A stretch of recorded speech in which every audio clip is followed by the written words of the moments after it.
Welcome back to Packs and Picks. I've got our third sealed pool here for Outlaws of Thunder Junction. In the last video, I opened up our 6 packs, sorted them out by color, and in the intervening time, I have put together a deck of my own from those cards.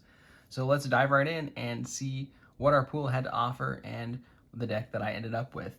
It's probably no surprise if you watched the sealed pool opening. Our deck kind of spoke to us this time. Our pool kind of spoke to us. We did get some great Rakdos colored cards in the pool in the form of Rakdos the Muscle, Huge Mythic. We got A-Cool or A-Cool, the Unrepentant in a rare. We also got a rare removal spell in Bedevil. So just with these cards alone, it's pretty hard not to lean into the red-black color pair in the pool. But I did do my due diligence, and I wanted to explore at least one other color pair that I thought might be a contender to unseat a Rakdos deck build in this pool. And so we'll take a look at that one first, and then I'll show you ultimately the Rakdos deck that I ended up in. So we'll set these cards aside for the time being. And then just like I do with all my decks, I do like to start with my mana base, just to see what my mana base can support in the pool. And fortunately, just looking ahead a little bit, we got the Jagged Barrens that's going to help us with the Rakdos build. But we also got some other Jund lands here, the whole Jund suite really. So the deck that I was looking at as the biggest contender for Rakdos would be a Gruul deck, so a red-green deck, and that allows us to maybe do a splash into black if we go into a red-green build. So let's take a look at what a red-green deck looks like, and we'll go from there. So I'll lay that out right now, and we'll talk about some of our options.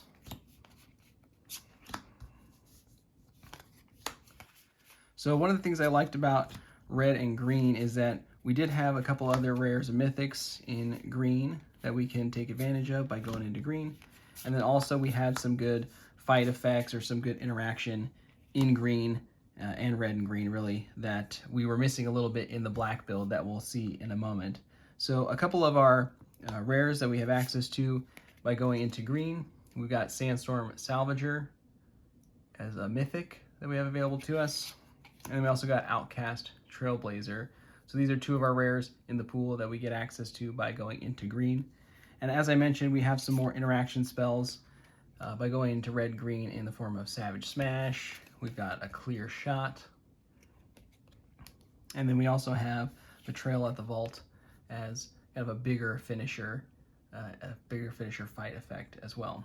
So this is what the red-green build looks like. It's a little low to the ground. We don't have huge finishers like any big green creatures at the top end of the curve, but I think with our fight effects and a couple of our burn spells in red, this is the best looking deck to contend against the Rakdos build. So that's red-green. Keep that in mind as we look at what the black-red version of this sealed pool looks like. So we're going to keep the red, and I'll bring in our black cards.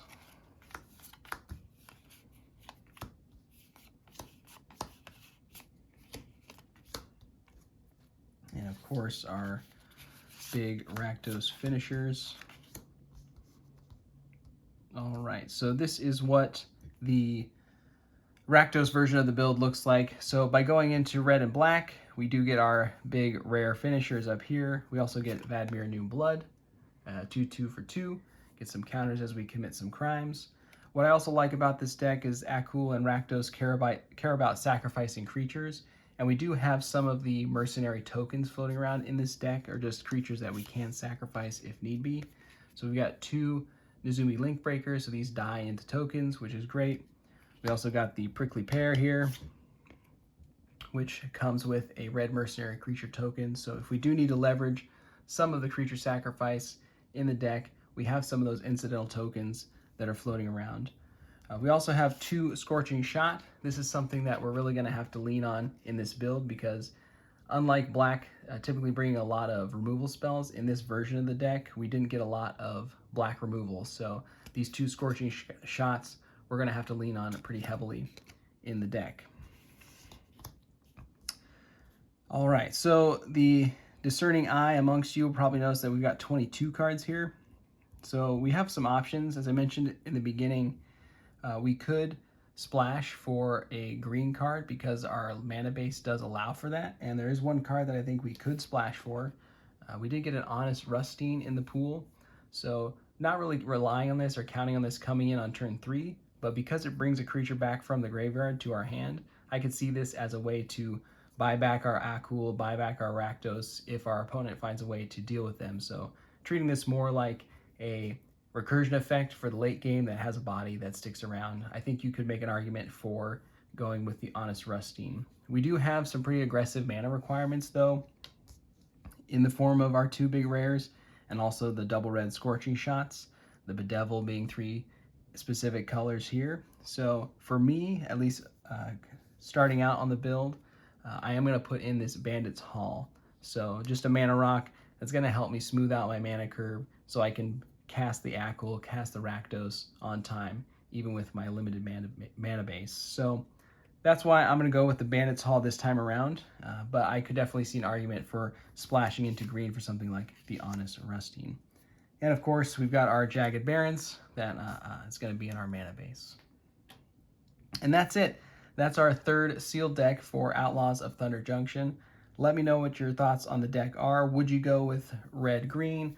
Did you like the look of another color pair in the sealed pool? Let me know down in the comments and stick around because we are going to have more sealed decks from Outlaws of Thunder Junction coming up soon. See you then.